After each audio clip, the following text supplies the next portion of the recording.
Thank you, and welcome to Spotlight on Excellence, the show dedicated to providing entrepreneurs the essential business tools required to reach the ultimate level of success.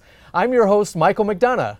As an entrepreneur myself, I face the same challenges that you face, and I found that one of the best ways to achieve success is to model success. So we created Spotlight on Excellence to deliver experts in key business segments directly to you so you don't have to reinvent the wheel, you just have to make it your own.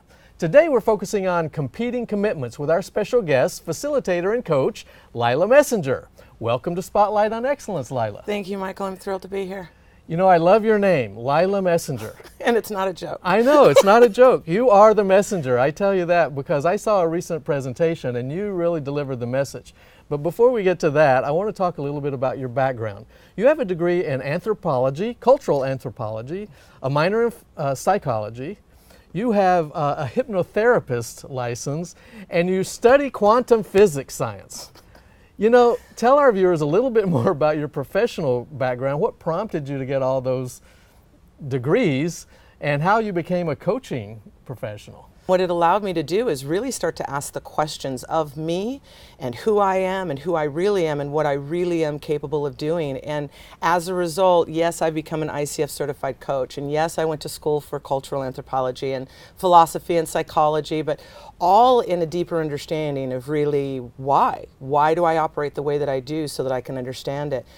But more importantly, the journey that I've taken that's gotten me to where I am is a journey of self-discovery, and my decision to step out about 8 years ago and start my company was one that came from, I want to share this message because what I know that I know has worked for me is something that can work for everyone because we're all part of human race, being a part of that struggle of being human.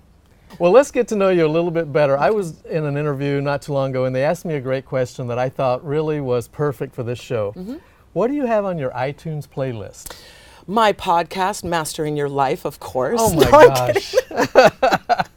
No, seriously though, I listen to a tremendous amount of Hawaiian music. I find it's grounding. I consider Hawaii my family, my ohana. It really is who I am at the center of my being. So my whole drive up here, I was actually listening to Hawaiian music. I have a lot of Eddie Vedder.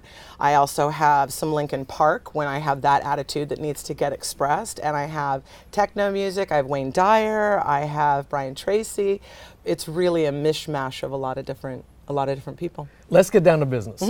I've seen you a couple of times now. Most recently, you spoke on competing commitments. And that's what we want to talk about today. Define competing commitments and why understanding this is important in today's marketplace. Well, competing commitments is the essence of understanding that there is what I say that I'm going to do, and then there's what I really do. Or there's who I say I'm going to be, and then there's who I really end up being. And I want to make sure that everyone who's listening today walk away with at least one thing, and that is the understanding that you are always committed to something. The question is, what is it that you're committed to? And whether or not it's something that's working for you, if it's in alignment with who you say that you are, or if it's in alignment with what you say that you want to achieve in your life. The core elements of all of my trainings and my coaching is the elements of CHI, C-H-I, and it stands for commitment, honor, and integrity. And oftentimes many people don't really understand the definitions of those words. In fact, I've recontextualized, redefined those definitions a bit in my work to really drive home the essence of just how powerful those principles are. And when you operate from your chi, everything works. You are happier, you are in balance, you are successful, you are in relationship with yourself and other people in a way that is so profound that really on a daily basis you lack for nothing. That is awesome. I really appreciate that. Well, let's go look at a clip and we'll see Excellent. what you have to say about competing Now remember, I'll be commitments. blonde. That's right. She's a blonde in the clip. What I wanted to talk about today, though, is a concept called competing commitments. Now, what do you hear when you hear the words competing commitments? Conflicts. Double booked, overbooked, right? Stressed. Those are all emotional reactions or responses that you generate in your body as a result of the competing commitments that are going on. Competing commitments sabotage your success and your overall happiness. And you do it to yourself every single day. Why? Why do we put ourselves through what we put ourselves through when what we say we want is to be happy? I mean, if it was that easy, knowing what we need to know, how many of you have read books on how to do something, positive thinking, positive, Think and Grow Rich, one of my favorite books ever written, okay? So if we know what we should be doing, why are we not doing it? Right? Something else has become more important. Brian Clemmer wrote a great book years ago called If All It Was Knowing, We'd All Be Skinny, Rich, and Happy. It's a great... And it's so true, though. If all it was knowing, I mean, anyone who spends any time on the internet, you know that there's never in history ever been more of an opportunity to know more and have access to more information than this time in history, right? Yet we actually know less. We feel less. We connect less. We're emotionless as a result of the technology. Competing commitments, one of the big ones that I'm seeing spread like wildfire right now in business people, is the need for comfort. The comfort of sitting behind that computer versus going out and sitting with people. That just resonated with a few people. Making the phone call to a client versus scheduling an appointment to sit down and do a face-to-face. Going out and networking with people has become, I mean, you guys are amazing. But there's a lot of people out there that fear networking. When I coach with groups, they're like, I want to grow my business. I just am afraid to talk to people. You hear the competing commitment? So what I want you to start to do is look at, what are you doing on a daily basis? What are all the have-tos? Wake up in the morning. How many of you hit snooze? Be honest. Come on, right? 4 snoozes. She knows exactly, right? I love this. So we wake up in the morning, and what's the very first thing we start doing? Math. How long have I been asleep? If I hit my snooze alarm, it's set for 9 minutes. I could sleep 9 minutes and still get in the shower. If I don't wash my hair today, I have 10 extra minutes. No, wait, 20, because I'd have to dry it. You know we do it. You know we do it. We start to do math. We already start to stress ourselves out versus following through with what we said we would do. Something else became more important. That right there could be feeling good because you're all snuggled up to your loved one and you don't want to get out of bed, or maybe it's just you love your blankets. Or you were just up late last night and it's a need for comfort. But something became more important because when you went to bed, chances are you said to yourself, I'm going to get up tomorrow, I'm going to jump out of bed, I'm going to go to the gym or make 10 calls, or I'm going to get up at a certain hour. Each time that you do not keep your agreement with yourself, you lose something. Stop worrying about keeping agreements with other people. There's one person you need to worry about first and foremost, and that's the person sitting in your chair. Because that's the single most influential person in your life. No one else talks to you more than you do. No one else beats you up more than you do. Right? Shouldas, couldas, wouldas, shouldn't have. Why? They said no. They said no. They said no. Start keeping your agreements to yourself and it starts to build you up. If you want to know how to build yourself up and you're feeling kind of beaten down by life just ever so slightly, focus on one commitment, keeping your agreements with yourself. Because that's what starts to build your self-worth, your self-esteem. You become men and women of honor. Honor is dictated by your own personal integrity. It's the act of my integrity. That's a word you don't hear anymore. Honor, the honorable thing to do. A competing commitment will always get in the way of that because it wants to keep you safe. Well, as soon as you set a goal outside of what your comfort zone is, you say you want to do something beyond what you already know that you can do, that committee immediately kicks in. Immediately kicks in. How many times have you sat down and done a goal and you hear the committee starting going, what do you think you're doing? You can't do that. You don't have time. Where are you going to find the time to do that? And it starts to bring in all this evidence of the past of how you didn't do it before, how you're not going to do it this time, and how other people, you're going to let other people down, or other people are going to let you down that you're depending upon. All this evidence comes swooping in from the past. That's all part of the committee of the subconscious mind, getting in your way. A need to be liked is a competing commitment. And if you are self-employed, it will absolutely sabotage your business. You cannot worry about being liked. You can focus on being respected. And how do you earn respect? Keeping your agreements. People believe less of what you say and more of what you do. I have a motto, and I live by it. Based off results, often harsh, but always fair. What are you committed to?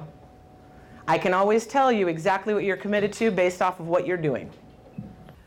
That was excellent. We've got more of that coming. But before we do that, I want to ask you, how can an entrepreneur really apply this competing commitments concept to their business? Well, the easiest way is to really look at your actions in any given moment. I call it the check-in, to just simply sit back and take a look at, in this moment right now, what am I committed to? If I say that I want to grow my business, but I keep hitting snooze alarm, I'm going to say you're not committed to growing your business. I'm going to say you're committed to being comfortable and warm and cuddly and whatever else might be going on for you in that moment. And same thing with the phone. If you're feeling fear and doing everything else in avoidance of actually getting on the phone and calling clients or being in relationship with people, I'm going to say that you've got a competing commitment running you. And the reality too is everywhere we go, no matter what we do in this world, we're in relationship. And many people are afraid of the emotional connection. You know, the more technology, this was really the foundation of what my cultural studies were in anthropology, is technology, the more we become dependent upon it, the more that we actually separate or lower our emotional intelligence, the more we retract from our connection with human beings and become more human doings.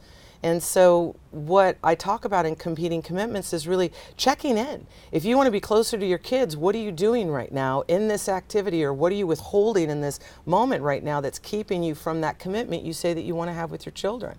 Or if I want to be in my relationship with my spouse or my partner in a way that's deeper and more profound, what is it that I'm doing or withholding that is in conflict or in alignment with that, and then celebrating that? Can you share any kind of success story with us that maybe a client of yours, you shared this idea with them and they've start to understand these competing commitments and how that has created success in their business? I have had so many fortunate stories. The first one that pops out in my mind is a young man. He was going to be a new father. He'd been in the real estate industry in Orange County for a few years, working with various different brokerage firms.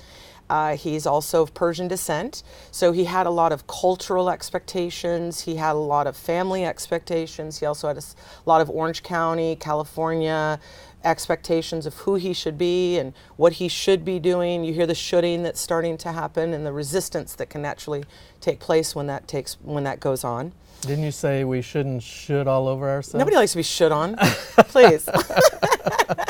That should. Yeah. That's should. Should. I didn't put any other words in there. But nobody wants to be really should on, and yet we do it to ourselves all the time. And this one particular young man, he went to my courses. I have 3 just very fundamental courses. One's a 3-day, one's a 4-day, and one's a 5-day. He went through my courses, and then we started coaching for about 6 months. And as a result of it, I can say it's been a handful of years now, maybe 4 or 5 years since he's completed all of the programs. He's now on his 3rd child. He's opened his own firm, his own real estate office. He has a team of people, and he is, when you Google Orange County real estate agents or Orange County best OC properties pops up, that is his organization. He got very in a line, or what I call congruent, with who he needed to be, what he needed to do, so that he could have what it is that he was looking for. The be, do, have versus the have, do, be. You've got a lot of those little quips, don't My you? little analysms or whatever I they're love called. those. Well, let's go back to the clip and we'll see a little bit more about what you have to say. Sounds great. There's 8 fundamental needs that cover up for our paradigms or our fears in life. I've given you a couple of them. Every single one of us will develop a propensity for 2, sometimes 3 of them. And as you start to awaken to it, you'll recognize there's a pattern. The good girl pattern is a need to be liked or a need for acknowledgement. The feel good, right? Just think of all the times that you've made a choice that goes against what you said you were committed to, because this doesn't feel good. It's uncomfortable. Can anyone relate to that? Yeah. The 100-pound phone? You got to make calls, and it weighs 100 pounds when you go to make those calls.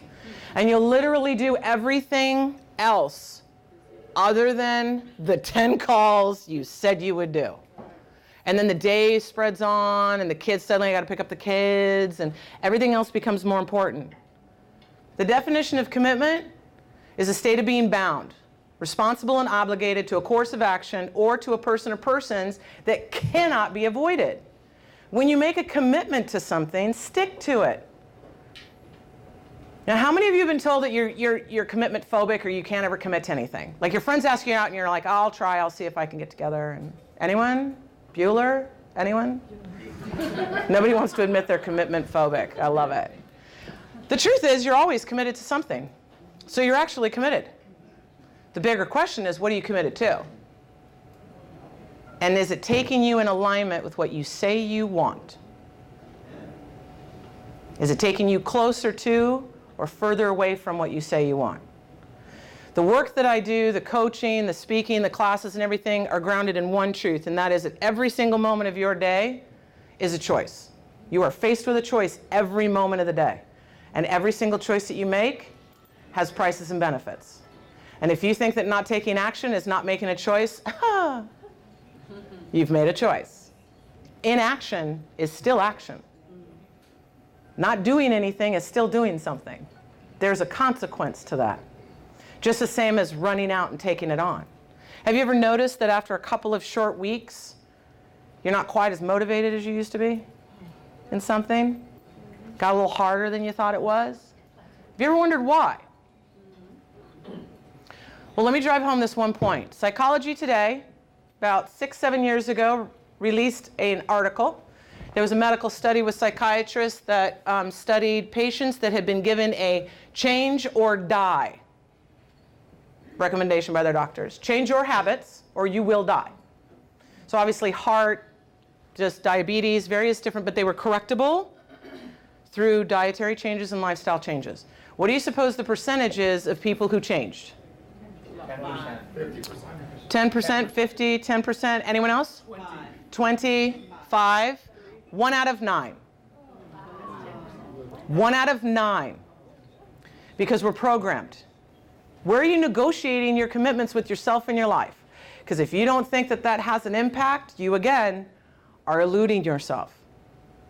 You're wondering why things may not work at the level that you want them to? Because you are not congruent with you. Now, the good news is I'm going to give you some tools of how to start to correct this. Here's a secret. Suffering is optional. Suffering's optional. You can get it, choose and move, or you can suffer and bring out the hammer and just, oh, I don't like this. Can't we just feel good and rah-rah? Right? I'm about concrete results. I'm about empowering people and doing something so exponentially different in their life that they don't even recognize where they're at in 2 years because of a 2-degree shift in their thinking and what they've been doing. You don't need to create big change all at once. How many of you believe that everything has to change all at once or you're a total failure? Come on, there's some achievers in this room. 2%. Think of 2%. Shift your actions and thinking daily by 2%.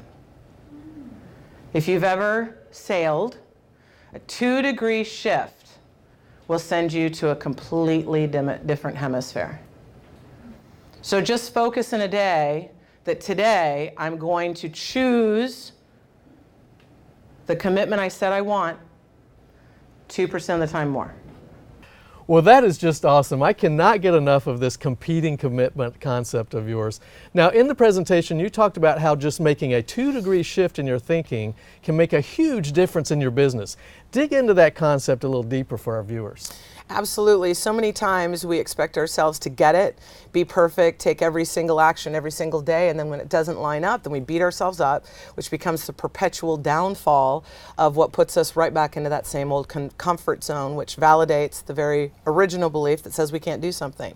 So a 2-degree shift is really what I say, just change 2 things. Be 2 degrees or 2% better every day than you were the day before. So was I kinder to 2% more today? Yes. At the end of every day, I tell people, just grade yourself. Would you say that you were 2% greater today than you were yesterday? Did you believe in yourself 2% more today than you did yesterday? Because in nautical terms, a 2-degree difference will change your entire experience. You'll end up on a different hemisphere. It doesn't need to be all at once. It doesn't need to be massive and dramatic. Just 2 degrees. Did I make 2% more calls today? Yeah. 2%, that's just a couple more calls. Right. But that could make a difference. Did I get up 2% sooner? 2%, versus before. 2 2%, degrees. 2 degrees. It doesn't need to be a whole lot. I've heard that concept before, and I've actually done some talk on that exact subject. And I know you've talked a little bit about your series of classes that you're holding and seminars. What should someone that attends expect to take away from something like that? In essence, a deep, deep understanding of commitment, honor, and integrity, and how those 3 principles, when you stay true to those, that your level of self-mastery will create exponential experiences in your life.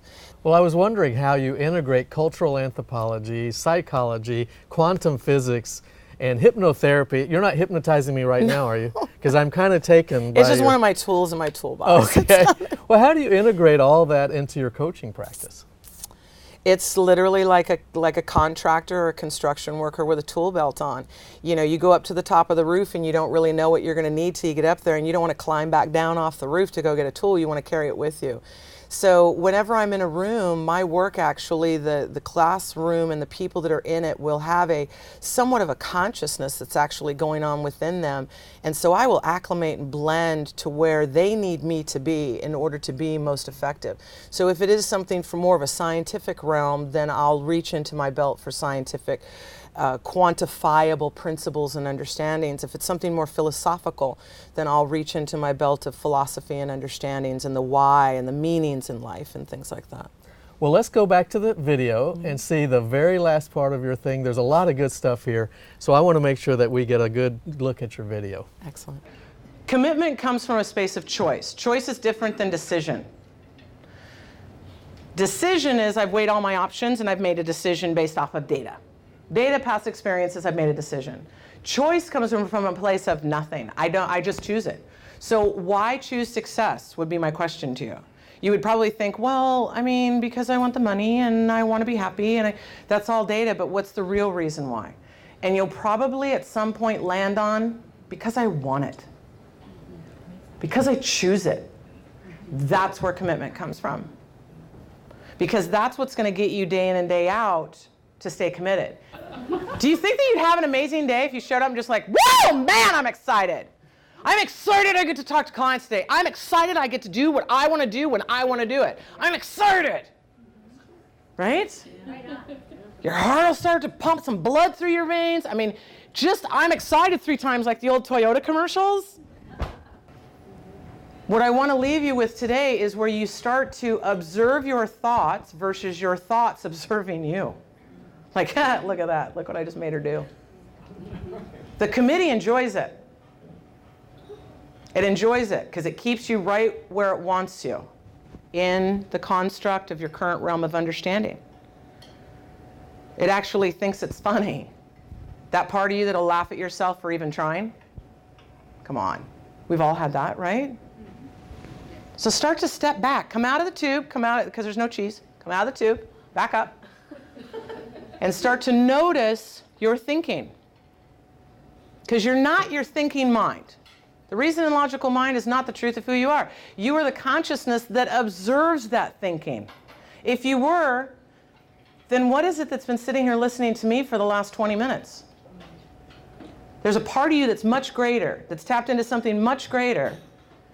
Let it start observing and let it be the driver versus your feelings and thoughts driving you. When you want something and you hear the committee start in and go, oh, I can't do that, turn to it and go, yeah, get in the back seat. Thank you. Get in the back seat. Yes, I can. Yes, I can. And yes, I can. Well, that was it. That's a great wrap up. And we're about to wrap up the show, but there's a couple more questions I want to ask you. Okay. And I always ask at the end of the show, who has had the biggest influence on your career? I would have to say it's Bruce Conching. not a really well-known man, but a deeply spiritual, profound mentor of mine. He's actually was one of the original facilitators through PSI seminars, one of the original Marquee 3.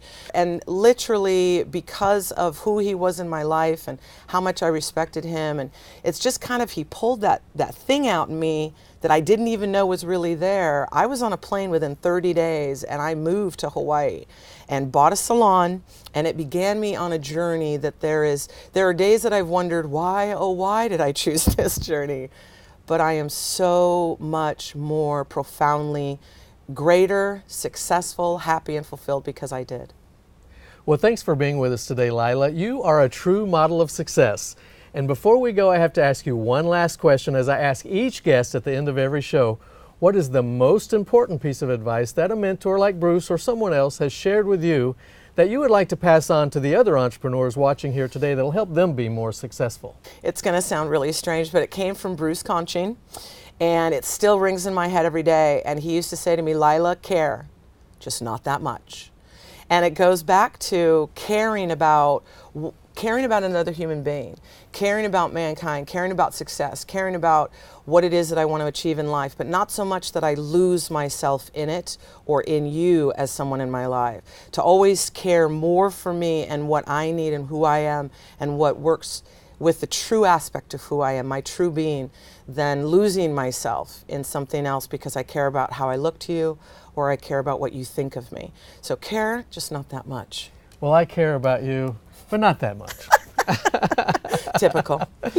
Well, thanks again for being with us today, Lyla. And for all of you out there watching, be sure to visit envisiontv.com to learn more about Lyla Messenger. That's the letter N, visiontv.com. And you'll find a special offer from Lyla that will help your business work as hard for you as you do for it. Yes. And remember, you don't have to reinvent the wheel. You just have to make it your own. And we'll see you next time on Spotlight on Excellence.